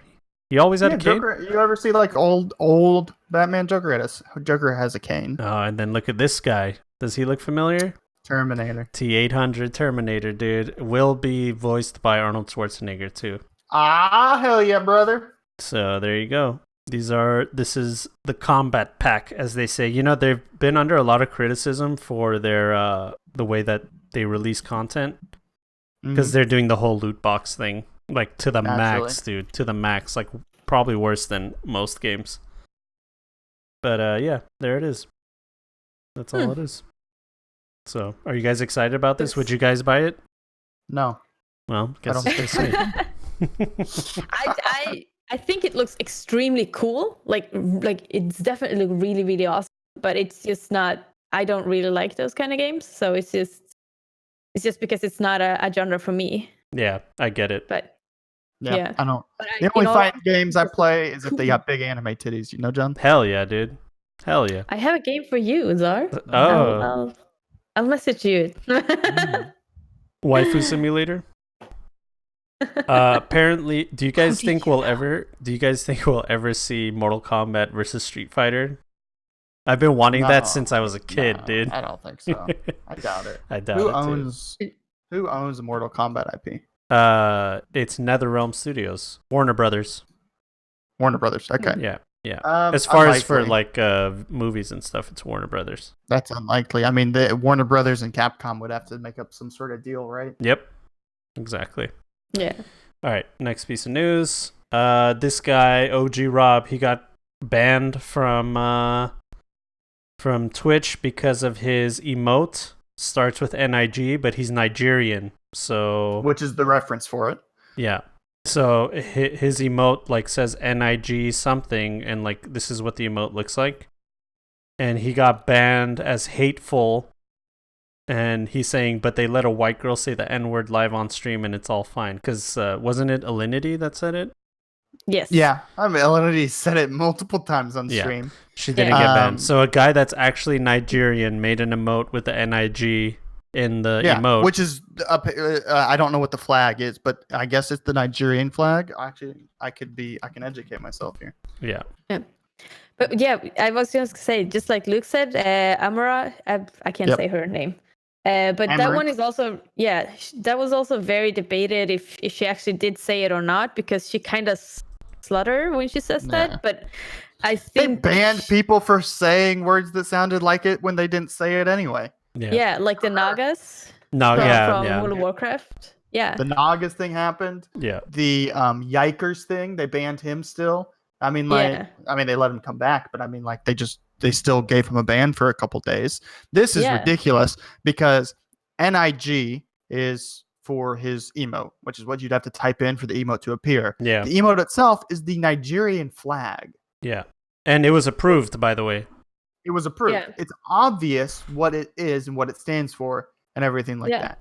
Yeah. And it's freaking ridiculous. Twitch is pathetic. You know what's crazy? There's a clip right here of Alinity saying the N-word, but I can't play it because I'll get banned. Nope. Because you're gonna get banned. But she didn't get banned for the clip that I'm about to show. Not punished, not warned. She gets nothing. Yeah. But if you were to show it on this stream and somebody were to report it, you would get banned. Yeah. Let's see. Yeah. Is this guy still banned? I think no. I think I saw a. I would. I think he posted on Twitter that Twitch actually said, "Oh, sorry, our bad, but we're not going to allow your emote to be okay." Like I think they said. I think he posted that. I think I saw. Oh, Twitch, apparently he's back, but they deleted all his VODs. Yeah. So he's like, "What the fuck?" And they're like, "Oh, there's no VODs to review," and he's like, "Yeah, because you deleted it." Yeah. Twitch okay. In order to be considered for partnership, you must have your past broadcasts available for review, and since you don't have any for review, then you can't be a partner. But it's it's like you're the ones that deleted my VODs. Deleted all of them. Exactly. Twitch is pathetic. Yeah. They are absolutely fucking pathetic. Yeah. How they are So- still a company is amazing to me. Yeah, That's that's why I think insane. it's so good that Mixer is growing right now, because I think Twitch needs that need that competition.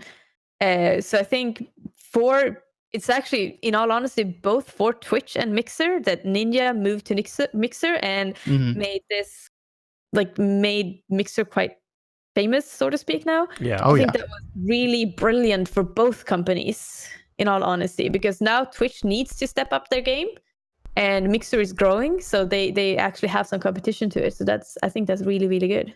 Yeah, I mean, the whole idea of them like busting this kind of shit, it will actually hurt them in the long run, because all the other streaming services will be like, hey, we have our set rules and we don't care if you're a partner or not, you know? Yeah, this is the thing that I saw on.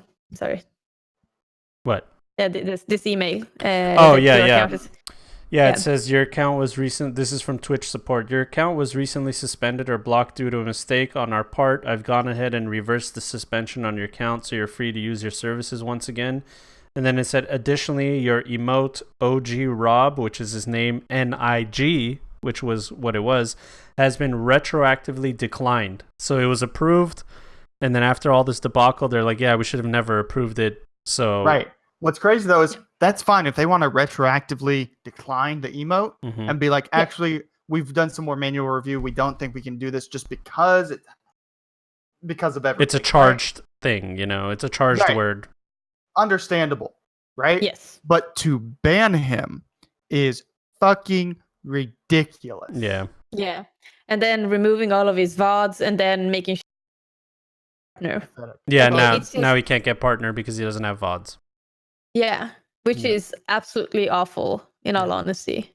Yeah, that's why OG Rob, if you're listening, and I know you are, you don't need partnership with Twitch, dude. Fuck that. You don't need that shit. Oh, and there's a booty on screen that'll get me banned. So let's move on.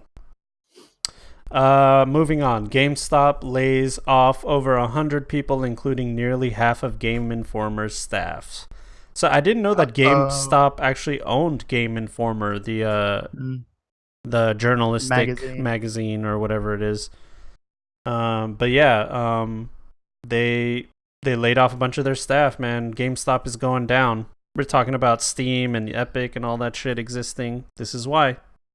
I'm just surprised that I'm hearing about this instead of GameStop closing the fuck down. I Holy know. shit. I mean, we did hear that they were closing and they were trying to sell, They're but closing then stores. They're trying to sell. They're doing all sorts of stuff. but then Like, they changed their mind. And they're like, "Oh, we're not going to sell anymore." So the fuck. Aren't they trying to revamp image and like functionality to be more of like a community place where you come and do stuff? Yeah, I don't know. You know, sort of like a Games Workshop place or something, but for video games. Yeah. So yeah, a bunch of people from GameStop and GameSpot are gone. Or Game Informer, sorry. Game Informer. So there you go. All right, next piece of news. Oh, Luke said I recently applied to Game Informer. Guess that probably won't happen. Who knows, man? They might bust a blizzard and lay off a bunch of people and then be like, "Oh yeah, we're hiring again." Yeah. It's very likely because this is, again, we've talked about before, this is a restructuring type of scenario. most Exactly. likely. They're cutting fat, which also means that they're probably going to hire new essential personnel. Yeah. The positions that they're getting rid of the fat and they only want the positions that they absolutely need, which means that they might be hiring some newer, absolutely necessary positions. Yeah, I mean, Yeah. if you have somebody that's working there 15 years, you got to pay them more. But if you let them go and hire somebody to replace them, then you can just be paying that guy way cheaper than you were that 15-year employee. Capitalism. You're never safe in your job anymore, you know? Never safe. All right, Yeah. next piece of news. That's the Oh, good sorry. thing about Sweden. That's good with Sweden, because if as long as you have a permanent, like you're a permanent employee, like firing someone is really difficult. Oh, Like really? you cannot, yeah, because you are protected by so many laws. Oh, So that it's really, really difficult to hire or fire someone when they're hired. Oh, so people have tenure in all their jobs because teachers have that. There's a lot of teachers that like there's nothing they can do to get fired. There's nothing. Yeah. Like they have tenure and it's over, you know? Yeah. Exactly. According to the law, that there is like you as an employee needs to either break the law, Mm-hmm. or there needs to be some really good reason for the company. Like, for example, if the company is losing money, then they can fire people. Yeah. But it's very, very difficult. Like, you are so protected by law when it comes to employees. Yeah, there. I mean, like Luke the Goon is saying in chat, that's good and bad, because I remember I had a professor in college that some guy in class was like, "Hey, you're an asshole. Like you're a shitty teacher," and he said, "I don't care what you think about me. I still get paid whether you come to class or not, and I'm gonna be here whether you come or not, and whether you think I'm a good person or not. I have tenure, so good luck trying to get me fired." And guess what? He never got fired. Right. Yeah. But that can also be a good thing, especially when you're talking about a student-teacher relationship. Yeah. Students can be fuckheads. Just because you don't like the teacher or something doesn't mean that they're not doing the proper job. Well, now what they do is make sure that, because there's like a certain point where you're in tenure, like after a certain amount of years, right. They just let go of the teachers before they get there, Yeah. Yeah. So. Yep. That's a problem with all sorts of things like this. But I mean, there's anyway, we're continuing. Yeah. Carry on. Anyway, moving on. Apex Legends producer calls players asshats and dicks in heated Reddit thread. So they got into some kind of argument with people online, and they made the mistake of engaging with them in a negative fashion. But let's see here. So this is what one of the comments was. I've been in the industry long enough to remember when players weren't complete asshats to developers. It was pretty neat. I forged a bunch of long-lasting relationships from back then. So he just got a little too comfortable in the public forum, and then like of course this exploded all over the place. I mean, I don't fault him. No, I'm gonna say that much. I don't fault him as a person, but as a professional, that's a stupid thing to do. It's bad because you're working as a professional, which means optics-wise, this is bad for business. However, he's 100% right, in my opinion. He's just right. Now, of course, the free-to-play model is a certain model for monetizing games or whatever, and he's right when he says that the majority of people that play these games and constantly complain are freeloaders. Yeah. They're playing the free game and constantly complaining about it, something that they don't personally contribute to. And he's right in that aspect. He's also right that a bunch of people, and as consumers in general, the culture is this way, people feel just obstinate and entitled, and that they can abuse anybody on the other side because they are the customer. Yep. Right? Or the customer. Right? In this sense, it's a bunch of people that are playing a free-to-play game without paying anything, but they still feel as the customer. You only have a job because of us, right? So that sort of culture allows people to act very abusively towards people like developers and stuff, and it gets really fucking annoying and on my nerves. So I absolutely understand him, and I think he's absolutely right. Yeah. But it's obviously not good for business to do what he did. Yep. Yeah, because being on a public forum like that is you represent the company whether you like it or not. Mm-hmm. So you need to stay professional, because like calling someone an asset, like you say, it's probably, I haven't read the thread now, but it's probably okay. Like it's probably true, but as a public person representing your company, you can't really do that, unfortunately. Yeah, there's a fine line, because I get it. You're a community manager. You want to, like, you can't just be disconnected from your people. We've seen companies that are like, all right, we're disconnecting because they're toxic and we're just going to do our own thing. And then it ends up being like, now the hate is way more and the support is way less. So that's a bad combination. But then now we're seeing, if you get too close and too personal, that's also bad. So you have to, there's like a fine line where you're like, you're active within the community, but you're also keeping a professional distance. Right. And disconnected too. Because I mean, it really sucks. And I have a lot of compassion for like community managers and stuff, because it's their job. They are forced to interact with these people, and they are literally forced to take abuse from these people, which fucking sucks. Yeah. It's no right? good. As a job. So I can empathize so greatly with these people. But Yep. you also just have to understand that the business is going to do what's best for the business, and you can't fuck with that because it's going to fuck with your job, and that sucks. Yeah, I agree with AR. People need to chill out and smoke weed before they go aggro. That's what I do. But Vince Zampella, which is the CEO of Respawn, that makes Apex, he issued an apology on behalf of his community manager, and I have to say, I'm glad that the guy didn't get fired. Or, I don't know exactly what happened, but I didn't see anything about him getting let go or anything like that. So, that's the silver good. lining That's with all this shit. You know what I mean? Yeah, that's the good thing about all this, because it would be totally, unsurprising if they let him go, because that's what corporations do now.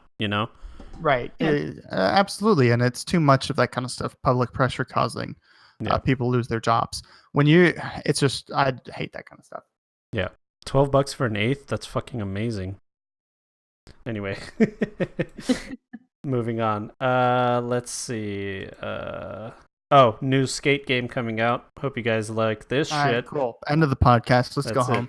Unreal Engine skate Jesus game. Christ. We're talking about skate. Yeah, dude. It's called Session, which is a terrible name, but it's. I heard escape, and I was like, I got so excited, and I was like, skate. I was like, no. Oh, No. Ever since the game Skate and Tony Hawk, there hasn't been a good skating game, and these guys are trying to be the ones to. So are you hopeful, Yeah. John? I might hope. I mean, hopeful? honestly, Tony Hawk or go fuck your mother. All right, I don't care about Wow. these stupid other games. All right. I know that T is probably excited about this game. Yeah. But then T's excited, but then it's early access on Steam. It's Unreal. You don't know, man. It could be just some shitty ass game. Yeah. Does DoorDash deliver Popeyes? Oh, I bet. Hell yeah. I think Postmates Gotta get does. that spicy chicken. No, we're wrapping up the podcast, wife. Don't worry. See, wife gets hangry towards the end. Oh yeah, but also don't use DoorDash. Use one of the others. I'll just go get it. The service fees are so much at the end of the day. Rainbow Six Siege introducing a battle pass system, in case you didn't know. That's probably good. It's a very good monetization system. Yeah.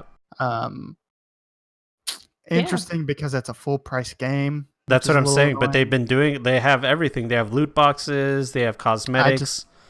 Look, as far as this, because to keep things consumer friendly, as far as your monetization model goes, you need to be a full priced upfront pay game, or if you want to use one of these other monetization models, loot boxes, battle passes, etc., you're free to play. Yeah. Like these are ways to be healthy and still have your options for as far as monetization goes. I think paying $60 for a game, that should be all content, right? You're paying up front for access to the game. All the content for the game should be in that game. yes. Yeah. I agree. I agree. All right. Battle Pass is here, though. Battle Pass, you know what? The thing about a Battle Pass, though, it does generate interest in playing again. And I really like the model of a Battle Pass. Yeah, me too. I like that one because you constantly go through cycles of new content. And you get events, you get skins, you get all these sort of things, and you get progression. Yeah. So you bake in. So for games that don't have like innate progressions, like MOBAs and stuff like that, where you play the game over and over again, right? But the point is you play because things are different or you try new things. Well, the best way to monetize those is things like battle passes and whatnot, where if you want cool cosmetics and some progression feel and stuff like that, you can pay a little money and you can do the battle pass throughout the season. I really like the design. Yeah, and they're usually like $10 or $15, so it's not like a crazy amount of money, you know? Yeah, I like it too, because it's like I say, you get a little bit of feel, progression and new content, and it's not the same old. It's something new, and it's not extremely expensive, so you can do that. Yeah, so exactly. It's Marina has spoken. This is the last piece of news. It's a little bit controversial, but that's what we're all about. UFC's Joe Rogan to transgender MMA fighter Fallon Fox. You're a fucking man. So there is a MMA fighter. She fights for CFA. Her name is Fallon Fox. She is a male to female. She transitioned from male to female. I'm not exactly sure what that entails. Post-op, pre-op, hormones. I'm not sure, to be honest with you. I just know that Joe Rogan does not like the fact that she's fighting. Yeah, and Joe Rogan historically he has issues with transgendered people involved in sports. Yeah. I don't think that it is because Joe is bigoted in any way. Nope. He's a very free live kind of guy. He has some wacky ideas. He sometimes has some very questionable people on his podcast that spread some very questionable ideas. But I think he himself is absolutely open to this sort of thing. But he takes sports very seriously in a certain manner of speaking. And when he sees stuff like this, he sees something that he views as unfair. So I completely understand why he gets angry about this kind of stuff. Yeah. So like he views this as being unfair in like his field that he was, involved in, something that he's passionate about. Yeah, I mean there was one case where a male identified as a female. I don't think that he even did any kind of operation or hormones or anything. He identified as a female, competed with females in wrestling and just destroyed all of them, and just made it so like, people that were watching, it was kind of like hard to watch. But here's a quote from Joe Rogan. He says, "Look, Fox is huge. She's not huge. She's not just huge. She's got a fucking man's face. I mean, you can wear all the lipstick you want. You want to be a woman and you want to take female hormones, you want to get a boob job, that's all fine. I support your life to live. Your right to live as a woman. Fight guys. Yes, she has to fight guys. First of all, she's not really a she's a transgender, blah, blah, blah." He goes more into it, but He's pretty much saying that there are advantages that she has because she was born a man that other women never had, like thicker bones, thicker joints, blah, blah, blah. More strength, and it's not fair for women to have to compete against him or her, sorry. Right. And then here's a clip real quick from one of her last fights where Ashley Evans Smith was this one Ashley? She's actually a new fighter. She just started fighting. She actually beat the shit out of her. She beat her. So that kind of goes against the argument that she shouldn't be fighting women when a woman just straight up beat her up. So right, and I mean, because my issues, I really understand like the points being made here. Yeah. The problem is I have absolutely no idea what the fucking answer is to this kind of situation. Like, sports are physically unfair in many ways, and we try to fix that. Weight classes, gender segregation, right? Well, gender segregation doesn't fix physical advantages and disadvantages in stuff like basketball. What happens is only really tall people are even qualified to be professional basketball players because they genetically simply have the advantage. Yep. You can't be a shorty and play basketball no matter how good you are at it, anything. Yeah. So there are already baked in issues still, even after we do what we do with gender segregation and weight classes. You still have issues. What about men in the same weight class have longer reaches? That's an issue. Mm-hmm. Men in the weight class that one man has a higher testosterone level than another one, because that's a thing that people throw out involving that's a big the transgender issue. debate all the time. Is the variance in hormone levels in the same gender can be pretty vast enough to make a difference. So when do we start saying you have to have this T level? Now we're going to have T level, checking people's testosterone levels. Where is the line? How do we do this? I don't have the answers for that. Yeah. And it's a really weird situation. What do you think about this, Marina? Well, in general, I'm thinking, because I had a similar situation or discussion, not about sports, but with regards to differences in how male and females usually are. Like Zar says, that there are some advantages, for example, that men has, or like this, Joe Rogan says that, well, they have bigger bones, they're bigger, they're usually easier to get stronger, and that's just like pure nature. It doesn't. It's nothing we can do about. However, there's also women who, despite that some men have some advantages, that there are some women who can compete, like this the other woman that kicked her ass. Like you can overcome. It will be harder, but there is still a possibility that they can. But it's also going to be so much more difficult for some women to overcome these advantages. So I'm really also I have a really hard time, because I think that everyone should be competing fair, but I don't have a solution to this either. So it's tough because the argument that they have is those advantages that men have biologically is actually false. Yeah. So they're saying that there is no biological advantage, that society has deemed that those are advantages, but there's nothing really there scientifically. That's their argument. That's why they're like, we can have men fighting women, or transgendered men fighting women and stuff like that, because there is no actual biological advantage. It's all society placed those advantages. I don't know if that's true, but that's their argument. Yeah.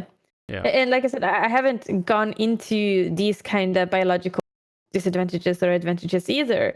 But like, I don't know. It's in general, like the way I perceive, for example, the size of males and females is usually males are taller and larger. However, it's of course not for everyone. So there are men that are shorter and such. I can take just in within women too. Like when I'm up in the north, I'm considered one of the tallest women that I know. When I go to the south, when I go to the south, I'm really short. So it's also like there is differences within the gender too. So it's very difficult to know where do you draw the line? Where is the biological differences? Yeah. Right. And what would be really interesting, because I'm sure there is no mass study done or anything like this done on it yet, but what would be really interesting, especially when talking about the issue of fighting sports specifically, is I would like to see people run the experiment of you remove the gender segregation and just do the normal segregations, weight class and stuff like that. Yeah. And I want to see, like, statistically, what do we see when we do stuff like that? Because, I mean, a weak, short woman is not going to be playing against a tall, strong man in fighting anyway, because they're going to be separated by weight divisions. Well, what about a really short, skinny dude fighting a normal-sized, buff woman? Like, what really do we see when we do that? Now, I do think that possibly the man still has some genetic issues there that are going to give him an advantage. But statistically, I want to see what we see from that kind of stuff. Yeah. It would be very, very interesting, actually. Like, for example, I do a lot of archery, and in archery, gender doesn't matter at all. We still have the segregation, but it doesn't matter at all, because it's not about pure strength. It's a lot about words are very difficult. Yeah. There are a lot of other things when it comes to archery that matters. So in archery, for example, we could remove that, but it would be very interesting to see, like, for example, in more physical sports like wrestling or fighting, to see what happens if we, as you say, remove the gender and just have weight classes and see what will happen. Maybe we can fine tune the weight classes even further to make different it even variations. Like we see this headline about a transgendered person winning the Texas girls title in wrestling. That's one story. And read this. I want to see. You see this right here? Statistics like of mass. It says Beggs wants to fight boys, but state insists on birth certificate rule. So whatever it says on your, I don't know exactly what that is, but he says he still wants to fight or compete against men, but the Texas board says that he can't because now he's identifying as a female. Okay. Yeah. So he doesn't even like it, and like he wants to compete still, or she wants to compete still, but she hasn't even gone through her hormones or anything yet. Oh, wait. So which way is the transition? Okay. Beggs is in the process of transitioning from female to male and taking a low dose of testosterone. Okay, but Texas has a birth control rule. Oh, so okay, birth certificate rule. So Mac to fight women. Yeah, so on Mac Beggs birth certificate, he was born a female, and now he's a male. So he's pretty much a female on performance enhancing drugs. If you want to look at it, he's taking testosterone to become a man. So now he has a physical advantage over all the women because they're not taking testosterone. But it's not performance enhancing. It's not meant to be performance enhancing. How about we do this? You want to fix everything? Let everyone take testosterone. Stop making How about, it a thing. please no. No. Just let everyone take steroids. Dude, Just let everyone they're all doing look. it anyway. Let them all juice up. Let everyone look like Bobby Lashley. All right. It makes sports better. We want to see people that look like this fighting. Okay, this is what we want. Nice. All the steroids. Okay, all the steroids. But yeah, it's tough. It's a tough situation. It's kind of like this whole like transgender debate. You know, this is who people are falling victim to it because of, you know, all this whole thing. Like, we want to do right. We want to do right by everyone. But nobody knows we don't know what is right. Yeah, we don't know what is right. That's the problem. And nobody does. Like, everyone's like, oh, let them do whatever they want because that's what they identify. Well, I mean, yeah, sure. But I mean, there's issues involved when you start talking about stuff like this. And we don't know what the right answer is. Yeah, exactly. So that's it. And especially you're talking about combat sports, dude. You're talking about punching and kicking people in the face, man. I mean, come on, dude. This isn't like bowling or darts or something like that. This is like life and death, you know? So, because and when I say life and death, I don't mean dying in the ring. I mean, after your career, now you have brain trauma and you can't even tie your shoes and you don't know where your keys are. That's life and death. Okay. So, you know, we got to think about all that. What about all the women that like they have the brain trauma later on in life because they fought a man in their career? You know what I mean? Yeah. That's not something we can measure right away. So, all right. Anyway, let's move on. That's it. That's all the news for today. Close that. Dude, we did 2 hours. Awesome. I have a tendency to talk a lot. I'm sorry. So do we. We like nice longer podcast. Yeah. So, you know, that's all it is. Big thank you to everybody in chat that's been active with us. This is awesome. We really love you guys. And we love having you on, Marina. You're an OG hot dude for life. Tell people where they can find your streams and your other creative pursuits, whether you have a YouTube or anything else. I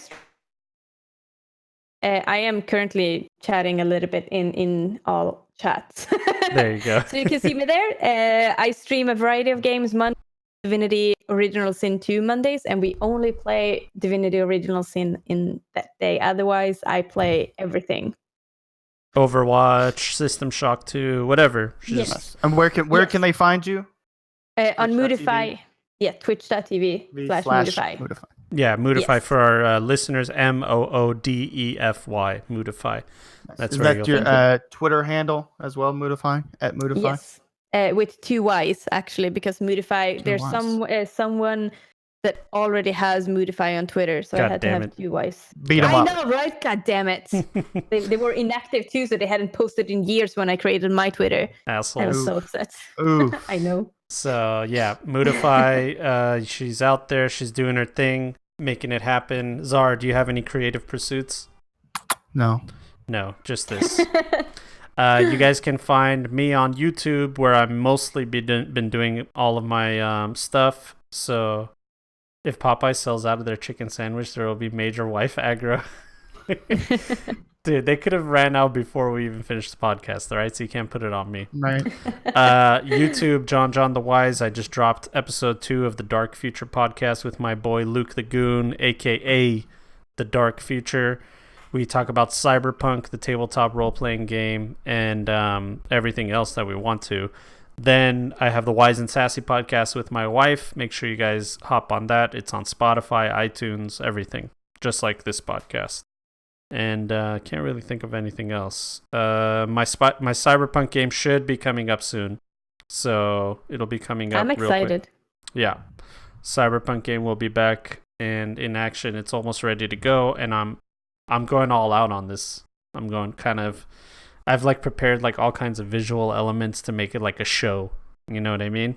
So Hell yeah, brother. that's it. Other than that, we love you guys so much. Thank you for the support. We shall see you guys next week.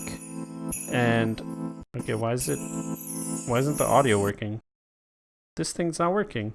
John, you busted your whole setup. It's just all full It is volume. just because you did not start the podcast in Swedish. That's it. Fuck, you're right. Karma. Yeah. Anyway, all right, guys, have a wonderful week. We'll see you guys later. Bye. Bye.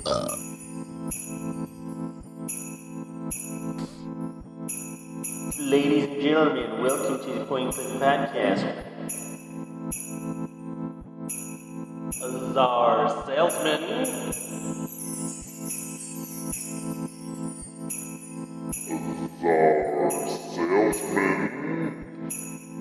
We pretend people care about our opinions. We pretend people care about our opinions.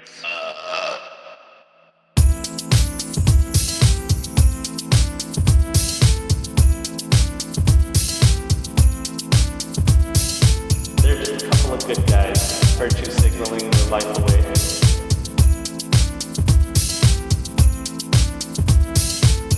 It smells like wet dog.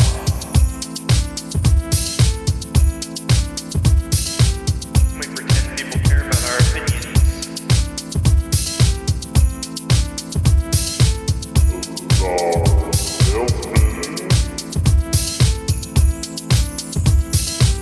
We pretend people care about our opinions.